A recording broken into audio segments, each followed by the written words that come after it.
Now, the thing I hear out here the most of people say, why don't they hear our voices? Why don't they listen? And let me guarantee you, my friends, that your voices are being heard. Just listen to what they're saying versus what they're doing. Now, Nancy Pelosi said they were going to vote on that health care bill when? Before the August break. And I don't know about you, but I think the August break began on the last day of July, the first day of August, and they didn't have a vote either in the House or the Senate. Not in August, and they haven't had one in September because they can't pass that bill right now because the people that are running for re-election next time are listening to you. Now, they may not be listening in the White House, but believe me, the people that are running for office are listening to you. They had already passed a really bad cap and trade bill out of the House of Representatives. It went over to the Senate. That was going to kill agriculture. It was going to kill coal mining. It was going to kill mining of all kinds. It was going to kill oil and gas. And people were saying, why did New Mexicans get mad about it?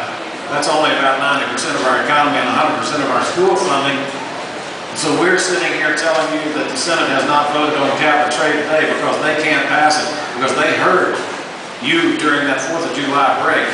So know that your voices are being heard, and people always are frustrated saying, what can we do? The first thing you need to do is realize that we're not losing the battle in Washington first, we're losing the battle on the main streets of New Mexico first, in Texas, and all the other states. So the first thing you have to do is educate yourself about the issues, and that's what's going on tonight. You're seeing these pictures over here, by the way. I really appreciate it because a lot of people sent me pictures, and I used them on the House floor and in the committee. Pictures that you provided about what the wolf was doing, and it made the opposition party tremendously angry. That was up there showing such offensive photos. I'm saying offensive photos. The offensive thing is what you're trying to do to the way of life out in Catherine County and out there in Hidalgo County. That's what's offensive. And these pictures are just the evidence that you're willing to let some bureaucrat take away the freedoms that we have, freedoms in our own private property to graze and to raise cattle. So that's the fight. You are at the tip of the spear. The fight is going to occur here, and if we lose this fight, then we're going to lose a lot of the other fights. You know that they're trying to shut us up in our pulpits. That's what the hate crimes legislation is all about. Shut you up in the pulpits where you can't talk about ways of life that don't fit with what your religion is. And also they want the fairness doctrine passed in order to shut our talk radio up. That's Christian talk radio, as well as every other kind of talk radio. Because they want information to be pushed out of our daily lives. You're going to tax the contributions of churches. You heard that just about maybe April, March, something like that. This is a sincere intent. This health care plan has got one purpose. That's to reach its hand, the government's hand, into your pocket and pull out more money. There's no one of us believes that you're going to have 40 more million people and somehow save money at zero level funding and provide more medical services without rationing of some sort.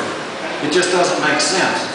So the people in Washington are listening, and I think it's time we continue speaking. So we educate ourselves, we educate our family, and then we educate the people in this state, starting in your churches, in the schools. Every single one of us must be involved in this fight for our country, because I will guarantee you, liberty is at stake, and freedom is at stake. Now everybody tells me one person can't make a difference, and let me just beg to differ with you on that. I want to bring up the case of a guy named Abraham Lincoln. Abraham Lincoln lost the run for the U.S. Senate, went home, he ran for the U.S. House, didn't really do too much good there, ended up dropping out after one season, but he met a guy there on the U.S. House who'd been there for 20 years, a guy named John Quincy Adams. John Quincy Adams had been president of the United States, went back home, and ran for Congress. Now that's a big step down. But he believed so much that this nation needed to get rid of slavery that he went back to Congress. President Lincoln was there during his last term. That was the only term Lincoln was there, but he picked up the sound of what this man was saying, that we needed a moral change in the country to stop slavery. John Quincy Adams passed away in office. Abraham Lincoln went back home, ran for Senate again, and got defeated again. He was ready to quit and get out of politics. But he went home and he started writing one speech. He wrote one speech. Gave that, it was a 3.5-hour speech at Peoria. Everything he said from then on were excerpts of that one speech. 6 years after beginning the writing of that one speech, he was president of the United States. We fought the Civil War, we freed the slaves, and we held the Union together because of the actions of one man, John Quincy Adams, teaching Abraham Lincoln, and the actions of Abraham Lincoln, saying, no, I'm I'm not going to stand silent. I'm not going to go home with my tail between my legs after getting beat for the second or third time. I'm going to fight for this nation. And that's the way I feel. That last election didn't go the way I wanted it to do, but I will guarantee you, I was giving my speeches out in this state before the end of November last year because I believe in what we're doing.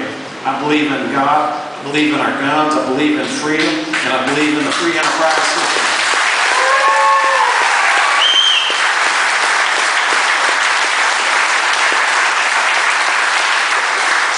I believe that God raises up leaders for every generation. And right now I'm praying, Lord, send us a leader. I don't know if it's going to be you. I don't know if it'll be me. I don't know if it'll be somebody in another state. But I believe there's someone out there that is going to capture the hearts and minds of this nation and begin to lead us back to fighting for liberty and freedom, because that's what this country is all about. I came away from Vietnam. I served there in 1970, 71, 72, and 73. Came away with one image burned in my mind, and that is when our helicopters were leaving in disgrace. We were flying out of there having quit the war. I remember the Vietnamese hanging onto those skids trying to get out to those boats because they knew those boats were going to come here.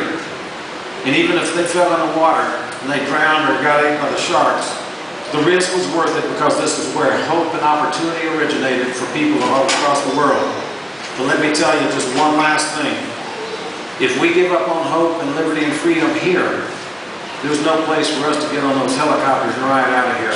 There's no other country in the nation, or no other nation in the world that provides what we have provided. And for the people in Washington to disrespect what you do through your hard work and to want to take it and give to somebody who's not working hard is exactly the antithesis. People have come here for generations to make a better life.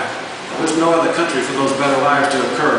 So join with me, friends. Let's fight for this country. Let's fight for God, for freedom, and for this great nation, and the hope and the opportunity that it represents not only to your kids and grandkids, but to the rest of the world. God bless you. Thanks for helping.